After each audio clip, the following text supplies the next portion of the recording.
Let's take a study break to go over some biology. Today we're going to be discussing the organelles of the cell and the funny way I remember them using an Amazon fulfillment center. So outside this Amazon fulfillment center is a cell membrane. That is our security guard. They are going to be selective about who they let in. That is selective permeability. Inside this warehouse, you are going to have a headquarters, and that is the nucleus. Inside the headquarters, you're going to have a blueprint of this place. That's going to be the DNA. Now, if you look at the floor, all the factory workers, those are going to be your ribosomes. They're happily building and folding and doing what they do. The floor underneath them, we'll call that the rough endoplasmic reticulum, right? Because all the ribosomes are on top of that. On the other side of this warehouse, we've got this other smooth floor. Doesn't need workers on it. It's got everything it needs built into it. And that's going to be the smooth endoplasmic reticulum. And that's where you're going to see lipid production. You're going to see detoxification of the warehouse. You're going to see calcium reserve storage.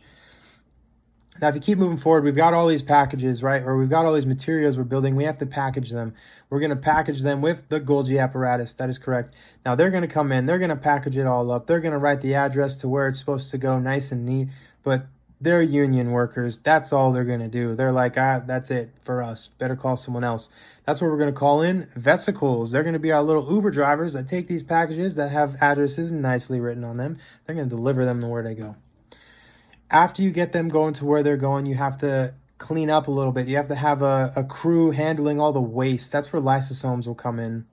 They're going to handle anything that's defected. They're going to handle anything that we don't need anymore. They're going to take it away, and whatever they can keep from it to put back into production, they will. They're frugal. They know what they're doing. Now you wonder, how do we power all of this?